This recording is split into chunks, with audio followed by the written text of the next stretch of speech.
Hello and welcome to Housing TV News at the top of the hour, coming to you from our studios in the nation's capital, Abuja. I am Dorcas Chia. Our top stories. President Bola Tinubu approves 10 billion naira Ebola preparedness funds. 268 Nigerians are to be evacuated from South Africa. 1,859 families assess 128 billion naira mortgages on the housing scheme. On the foreign scene, we shall be looking at the United Kingdom considering lower salary requirements for work visas. And now the news in detail.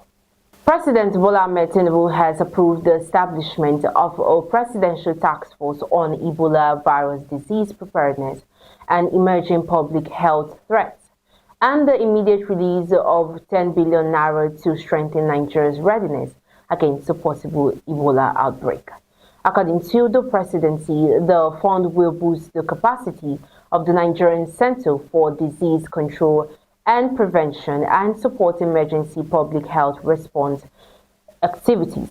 The government also announced tighter surveillance measures, including enhanced passenger screening at international airports, activation of isolation centers in Lagos and Abuja, and mandatory health declaration forms for travelers from high-risk countries. The move follows growing concerns over the resurgence of Ebola cases in the Democratic Republic of Congo and Uganda. Armed bandits have abducted 6 residents of Kurupete village in Edu local government area of Kwara state following a late-night attack. According to local sources, the assailants struck around 11 p.m. on Monday, initially taking 7 people hostage. However, one elderly victim was later released, leaving 6 captives, made up of 4 men and 2 women. Reports indicate that some of the victims are children under the age of 14, raising concerns among residents. The incident has heightened fear in the community, with locals calling on security agencies and the government to intensify efforts to rescue the victims and improve security in the area. The attack underscores the persistent challenge of banditry and kidnapping in parts of the country, particularly in rural communities. In another development, the first batch of 268 Nigerians affected by xenophobic attacks in South Africa is expected to arrive in Lagos on Thursday as the federal government begins its evacuation exercise. According to the Ministry of Foreign Affairs, the returnees will be airlifted by Air Peace, with the operation fully funded by the federal government at no cost to the evacuees. The ministry said arrangements have been made to receive documents and provide necessary support to the returnees before they are united with their families. More than 1,000 Nigerians have indicated interest in returning home following the recent wave of xenophobic attacks in South Africa. And now the federal government has given civil servants performing human resource functions across ministries, departments and agencies a 12-month deadline to obtain approved professional HR certifications. According to a circular from the Office of the Head of the Civil Service of the Federation, affected officers can remain in their roles during the transition period if they provide evidence of enrollment and show progress to a certification. After the grace period, approved human resource certification will become mandatory for deployment to key personnel management positions. The directive is part of ongoing reforms aimed at professionalizing human resource management and improving efficiency in the federal civil service. The Chief of Army Staff, Lieutenant General Wadid Shaibu, said public support is essential to the success of military operations and national security efforts. Speaking at the combined first and second quarters media workshop in Abuja, the Army Chief urged military public relations officers to adopt effective communication strategies that build public trust and counter misinformation. He noted that modern security challenges require stronger collaboration between the military, the media, and other security agencies, adding that accurate and timely information helps strengthen public confidence and boost troop morale. Shaibu also highlighted the Nigerian Army operational gains against terrorists and other criminal elements, attributing the successes to improved interagency cooperation, intelligence sharing, and coordinated planning. We take a pause here, and up next are news stories from the build sector and from the foreign scene. Do stay with us. Are you getting ready for another big one? The largest housing show in Africa. 2 decades of relentless exhibition and conference. The 20th edition of the Africa International Housing Show, happening from the 13th to 18th of July 2026 at the prestigious Transcorp Hilton Hotel, Abuja, Nigeria.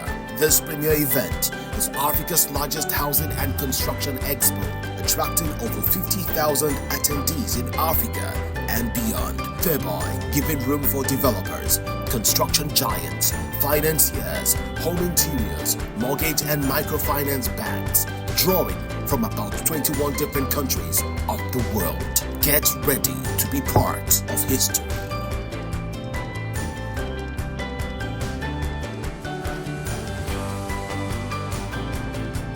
You're watching Housing TV News at the now to the build sector. President Bola Tinubu says his administration is making steady progress in delivering its housing commitments under the renewed hope agenda.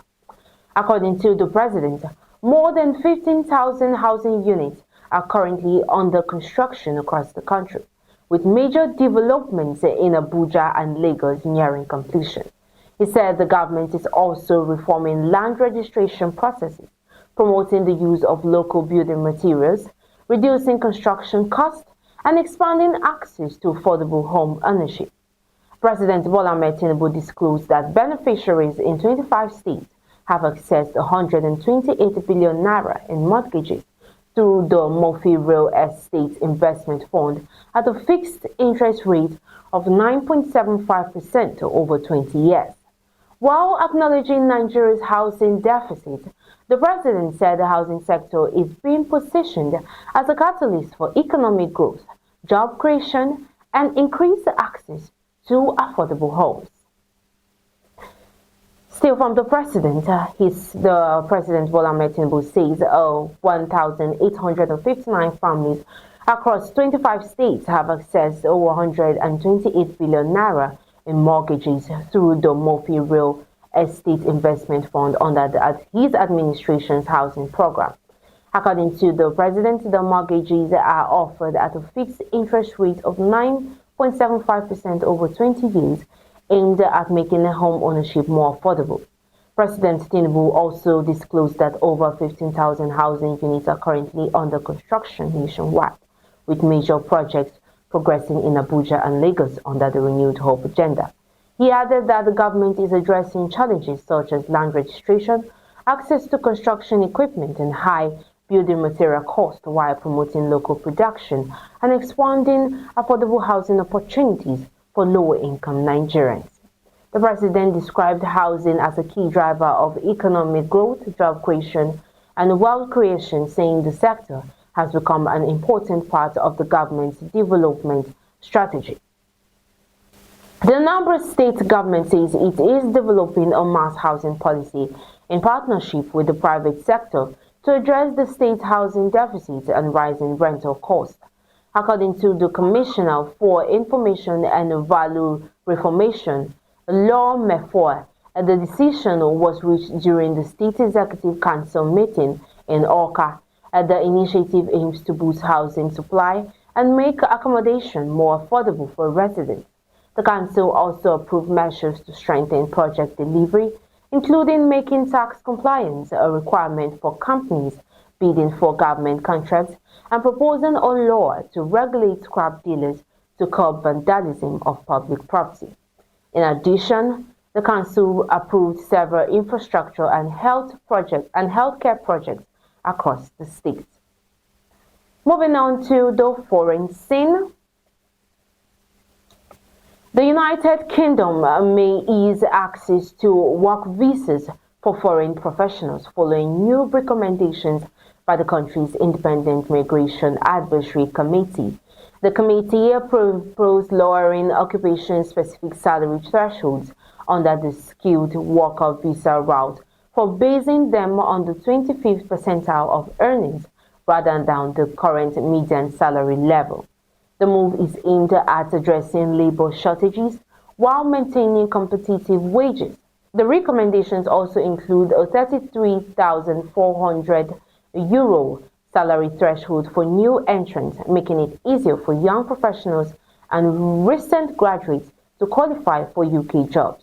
If adopted, the changes could create more opportunities for skilled workers from countries such as Nigeria, particularly in sectors like healthcare, engineering, information technology, construction, and education.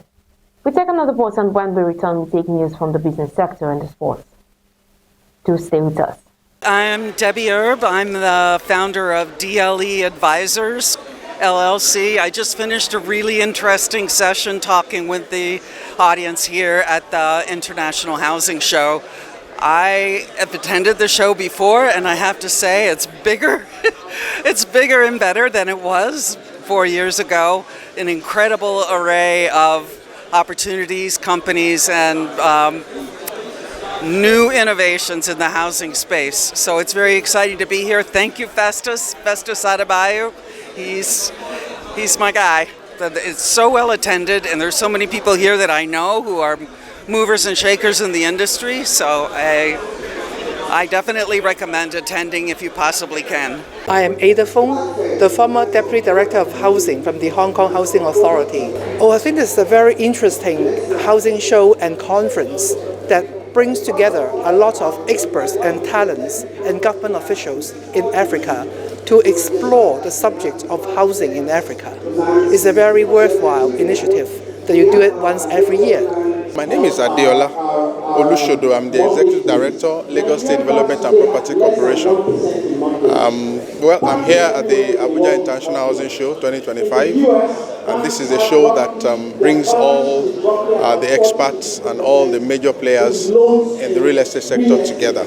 I must commend the efforts that goes into that, the consistency, and everybody looks forward to it, and of course it's well attended. My name is Dr. Mark Mahaku Joshua. I am the Director General Taraba Geography Information Service. I got an invitation to attend, and I saw things like land reform. So my priority here is to interact with experts in the field, gain more knowledge on how things are done as far as land reform is concerned. The organizers of this event has done well. I at least expect the caliber of people I've seen here. Seeing the people that I've seen here, they have sent out a signal to me that it is not a child's play. We're here that really Nigerian mean business to organize such a show. My name is Surveyor Abdulganiu Ademadibumen, the Surveyor General of the Federation. I want to really say it's a good program. This is the 19th edition of it. I want to say a good thumb up to the organizers of the program and to Nigeria in general. Hosting such an event is not something that comes easy. It comes with a lot of innovation on its own, like the team says, and it comes with a lot of experienced organizers. So I want to say a big thank you for those people that come all the way from far and near to come and be part of this organization. Hello, I'm Maya Abdelhamid, the CEO of the Social Housing and Mortgage Finance Fund in Egypt. This is my first visit to Nigeria and Abuja in specific. I've been invited to this housing show.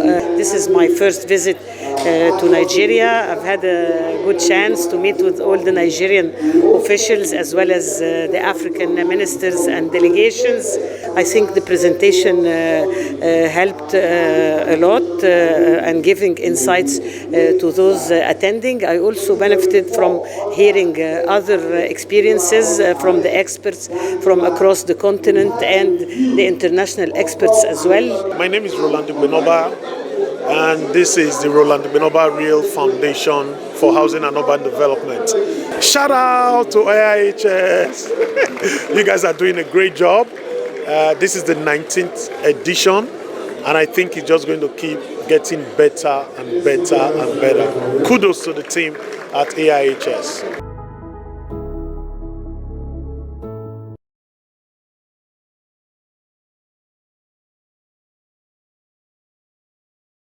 Welcome back. Glad to know you're watching Housing TV News at the hour. The International Monetary Fund, IMF, has projected that Nigeria's public external debt will rise to $72.6 billion by 2027, up from $51.9 billion in 2025, citing increased borrowing needs and election-related spending pressures. In its 2026 Article 5 consultation report, the IMF In its 2026 Article 4 consultation report, the IMF warned that rising poverty, food insecurity, and fiscal demands ahead of the 2026 elections could widen the budget deficit and increase financing requirements. Despite the projected increase, the fund maintained that Nigeria's debt remains manageable, but urged the government to strengthen revenue generation, improve fiscal transparency, and limit off-budget spending to ensure debt sustainability. The report also projected economic growth of 4.1% in 2026 and 4.3% in 2027, while recommending the continuation of key economic reforms and social support programs. The federal government has unveiled a $1 billion African Continental Free Trade Area Adjustment Fund credit facility to help Nigerian businesses expand production, improve competitiveness, and increase exports across Africa. Speaking at the AFCFTA Central Coordination Committee meeting in Abuja, the Minister of Industry, Trade and Investment, Jumoke Oduwole, said the facility is designed to support businesses seeking to take advantage of opportunities under the African Continental Free Trade Area. The government also pledged to address challenges such as export documentation, standards compliance, and market access through improved trade facilitation measures and stronger collaboration with relevant agencies. Officials said the initiative is expected to strengthen non-oil exports, attract investments, create jobs, and deepen Nigeria's participation in regional and continental trade. And on the sports scene, Alex Iwobi is expected to become only the fourth player in Super Eagles history to earn 100 international caps when Nigeria faces Portugal. In an international friendly, the Fulham midfielder will join an exclusive group that includes Joseph Yobo, Vincent Eyema, and Ahmed Musa, Nigeria's most capped player. Since making his debut in 2015, Iwobi has become a key figure for the Super Eagles, scoring 10 goals in 99 appearances and representing the country at the FIFA World Cup and 4 African Cup of Nations tournaments. The 29-year-old described choosing to play for Nigeria over England as a decision he has never regretted, saying he is proud to wear the green and white jersey. Lionel Messi marked his return from injury with a goal as Argentina defeated Ireland 3-0 in their final warm-up match ahead of the FIFA World Cup. The 8-time Ballon d'Or winner came off the bench and scored his 117th international goal after recovering from muscle fatigue that had sidelined him. Valentin Barcos gave the defending world champions the lead before Messi added the second, while Thiago Almada sealed the victory after another assist from the Argentine captain. The results boost Argentina's confidence ahead of their World Cup title defense, with their opening Group J match against Algeria scheduled for June 16th. And that's just the size of our package on Housing TV News at the hour. But before we go, a recap of stories that made the headlines. President Bola Tinubu approves a 10 billion naira Ebola preparedness fund. 268 Nigerians are to be evacuated from South Africa. 1,859 families access 128 billion naira mortgages under housing scheme. And on the foreign scene, we told you that the United Kingdom is considering lower salary requirements for work visa. For more news in the housing sector, do well to subscribe to our YouTube channel, Housing TV Africa. Follow us on all the social media platforms, and you can download the Housing TV mobile app and the free TV app on your Google Play Store and Apple Store to stay connected. Many thanks for watching. I am Dorcas Chia. Bye for now. Visit Housing TV Africa on YouTube and click on the subscribe button. Subscribe to Housing TV Africa to stay updated on latest happenings in Nigeria's housing sector. Follow our social media pages, like and share our posts on Facebook, Housing TV Africa, on Twitter, Housing TV Africa, Instagram, Housing TV Africa. Join the conversation and keep up with latest housing updates.